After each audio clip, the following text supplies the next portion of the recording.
Игорь Абрамович и Андрей Звягинцев вместе. Коллаборация, я бы сказал. В результате «Минотавр». Спасибо вам большое за такой грандиозный гранд-успех. Я убежден, что если бы не мои 2 съемочных дня и одна эта маленькая сцена, конечно, бы никакой награды не было и так далее. Но это все, конечно, шутка. Я только коснулся к этому фильму, какое-то касательное отношение имею, но понимаю, что вот в моей жизни, наверное, такого успеха, хотя только одна маленькая сцена, не будет. И я рад, что у нас есть повод с вами поговорить и обсудить это. Как получилось, что вы вошли в эту картину? Кастинг такой был рваный, кто-то нам написал, продюсер или там тут отбирал.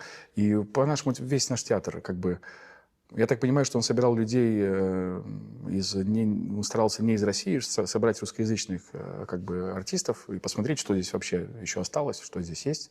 И как бы мне кажется, что и эстонский, и латышский театр, и мы все были в этом кастинге. И он попросил визитку, видео, и так получилось, что я записал визитку в перерыве спектакля «Калигула», который играли на литовском. Было мало зрителей, было такое настроение. Я говорю: Эдита, слушай, запиши меня, я визитку Звягинцеву сделаю.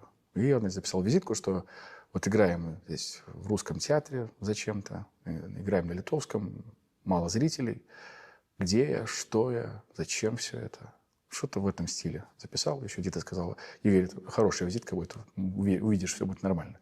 Ну, как бы за эту визитку, я так понимаю, он зацепился и позвал в Ригу. И там я познакомился с ним. И это крутое знакомство. Это крутое знакомство. Это такой... Ты понимаешь, что у тебя какая-то культура к тебе. Он такой спокойный, уравновешенный, высокоинтеллигентный человек. Чего не скажешь обо мне. Мы все видим Звягинцева в телевизоре. Да. Смокинг или что-то вроде. Вы видели просто обыкновенного человека. Какие впечатления? Он работал. Он искал. В этом был после обеденного перерыва, по-моему, я приехал в Ригу. И нашел это место, еле нашел. И он такой уравновешенный, спокойный, абсолютно... Знаете, как будто... Ну, он же пережил, я так понимаю, болезнь серьезно, очень был в коме. И он возвращался. И вот есть такие люди, которые находятся рядом, и тебе спокойно. Спокойно просто. Он такой... комфортно тебе. Хотя ты как бы борешься за роль, ты переживаешь, ты должен быть вот в этом каком-то получится, не получится, что здесь сыграть, в глаза выпучу, может быть лучше. А нет, говорит, ничего вот этого не надо, вот этого всего. И он располагает к тебе. И, значит, ты пришел, я попробовал какую-то роль побольше, и я сразу почувствовал, что я не тяну эту роль побольше, я ему дал поменьше. Говорит, вот Игорь здесь точно существуешь. Это хорошо. Правильно я понимаю, что он искал не актера Актерыча, а искал природу вашего мышления? То есть как вы устроены, как вы думаете? Я думаю, что он искал людей, которые чувствуют то, что чувствует он.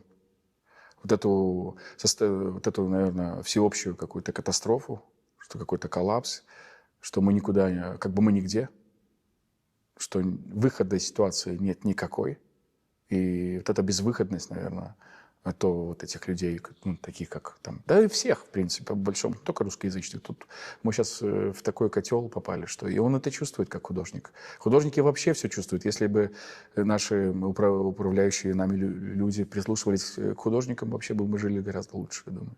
Как режиссер, какой он? Он требует строгого исполнения текстов, диалогов, рисунка роли, или все-таки здесь свобода на площадке? Я думаю, что самое важное было это атмосфера, какая-то атмосфера вот этого, вот мы сидели в офисе, это атмосфера того, что не знаем, что делать дальше и как жить. Вот это, он искал в нас эту какую-то пустоту, какую-то опустошенность. Что касается текста, это чисто профессиональный момент, ты должен знать текст хорошо, должен знать его точно. Это как бы, если не точно подходят люди профессиональные, говорят, мы там ошиблись, надо переснять. Как бы это просто профессиональные вещи. Тут нет такого, что там ни импровизации, никаких там импровизаций. Он очень точно, он очень мягко и точно задает такие моменты, приходит, говорит, ребят, он как будто тебя впускает в эту атмосферу, где ты находишься, как вот это происходит. Как он это делал? Что он говорит? Вспомните, пожалуйста.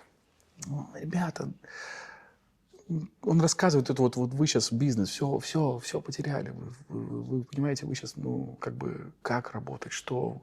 И он каждому как-то прорисовывал, но очень интеллигентно, очень интеллигентно. А Так, бизнес это имеется в виду сюжет. да, по сюжету, да, не знаю, могу ли спойлерить или нет, но сам факт, что вот это вот он пускает, что-то накидывает, один дубль плохо, второй дубль плохо, третий дубль плохо, потом он сказал это. Он это сказал, говорит, вот Игорь очень точно работает.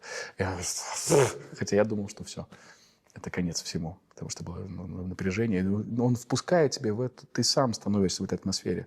Ну, такого вот непонятно, что мы, как, за что цепляться, за что жить. Простые люди, простые, совершенно бизнесмены, но вот они даже оказываются в такой ситуации, когда надо искать новые возможности. Вот сейчас такая реальность, надо искать новые возможности. В ваших сценах, где вы снимались, в чем, если это было так, И, может быть, в чем, я вырезан вообще, Андрей. Тут в чем трудность была для вас, если была? трудность была совладать с волнением, и вот это то, что вот коллеги понимают, что мастеровитые артисты рядом, а я как бы вообще это мое первое, наверное, такое большое кино. Хотя маленькая роль. Ну, как бы я в кино почти не снимался вообще. Тут нет такого опыта. То есть это было просто... Просто я переживал, что обделаюсь прямо там, потому что на тебя же возлагают какие-то надежды, тебя отбирают, да, тебя рассчитывают что-то, что ты сделаешь. А я в себе в этом амплуа не уверен совсем. Я и в театре не всегда уверен, но тут без уверенности как бы не выйдешь на сцену все равно. А там ты, ну, другое, это другое. Это другое. Если я правильно понимаю, там собрались люди из совершенно разных театров, разных стран, разной вообще актерской практики, наверное, тоже и в кино снимаются люди. Да. И все-таки это люди разного, наверное, образа мышления, разных и профессиональных традиций, в чем-то, может быть, разных культур. Как это все вместе уживалось, вы почувствовали или нет? Ну, так или иначе, мы собрались в Риге, потому что мы артисты, выступающие на русском языке, ну, как-то так получается. Кто-то из Эстонии, кто-то из Белоруссии бежал в Риге, работает, как бы это такое... Ну, мы профессиональные люди, делающие свою работу на русском языке, собрались в одном месте сняться в кино, которое снимается на русском. Вот как-то так. Да, кто-то с переживаниями по поводу того, что рижский там притесняют. Приехал из Эстонии человек, там тоже увольняют людей. Да, это все мы, конечно, каждый делился, ну как вы там держитесь. Что-то такое было, это точно. И это связывало, конечно. Это связывало, что мы вот такие вот отщепенцы какие-то собрались последний раз стряхнуть стариной. Кажется, такое. Потому что есть такое ощущение, что это бы какой-то...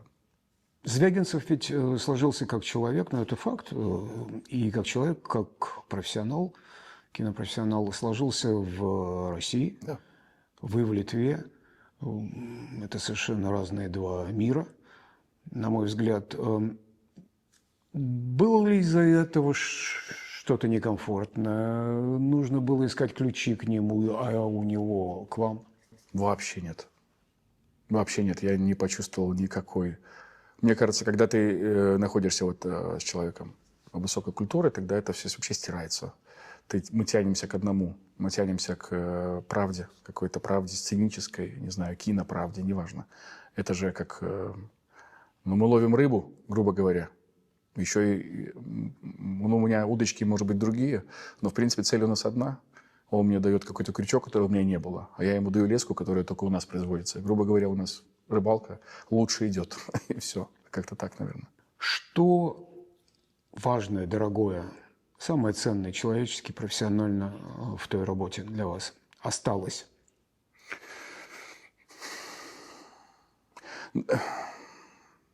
Я думаю, что самое ценное, это именно когда я записывал «Калигулу», вот это вот видео, я тогда чувствовал, что мы не нужны здесь. Мы как будто какой-то аппендикс, который не выкинуть, ни как-то с ним что-то делать зачем-то. И тут получается, что все-таки есть какая-то возможность, и ты кому-то нужен еще на профессиональном уровне, с другой стороны. И это такой, ну, как бы большой режиссер. То есть это какой-то, наверное, самое важное, это сигнал, что не сдаваться, что делать надо работу свою. Делать работу, несмотря ни на что. Несмотря ни на то, что там играй на 3 языках, там ты играешь на русском, поэтому ты плохой человек. Несмотря ни на что. Каким-либо образом сказалась работа в Минотавре, этот опыт на вашем обыкновенном, в общем, буднем дне здесь, в театре, старом театре, на вашей практике? Нет, конечно, нет, безусловно. Нет, и даже если бы кто-то из наших артистов, допустим, хороший артист, очень, Валентин Новопольский получил бы какую-нибудь золотую пальмовую ветвь, и никак бы это не повлияло на его работу. Как работали, так и работаем. Как бы премьеры выпускаем, забываем, идем дальше. Все, такая работа у нас. Я не имею в виду, что вас бы здесь носили на руках. Вот. Нет, здесь давно никого не носят на руках. Закатили бы банкет. Да. Знаете, я там в одной сцене снялся в Минотавре. Давайте Да, и банкет. ваш портрет был бы на фасаде в прожекторах. Но, может быть, какие-то опоры, какие-то стержни внутренние, профессиональные, творческие. Придает какую-то уверенность в том, что ты... но с другой стороны, я же роль побольше не потянул. То есть, как бы, ну, такие сигналы, они очень точные. Знаете, это как рентген. Ты оказываешься у большого мастера, и ты понимаешь примерно, где ты находишься. И я ровно так же себя и чувствовал. То есть он мне дал какую-то систему координат, что я как бы могу быть актером, но еще не до актер, как бы, но есть потенциал, но уже 40. Вот такое что-то, что как бы, если я работаю, то еще что-то может получиться, хотя никому это вокруг не надо, но как бы это дает какое-то ощущение во времени и в профессии, кто ты, грубо говоря. Какие-то координаты задает, и от этого можно оттолкнуться уже. Ну, это такая типичная, на мой взгляд, литовская скромность. Нет, это правда, это правда. Это правда. Ты искренне говоришь. Скажите, пожалуйста, зачем нужен Звягинцев?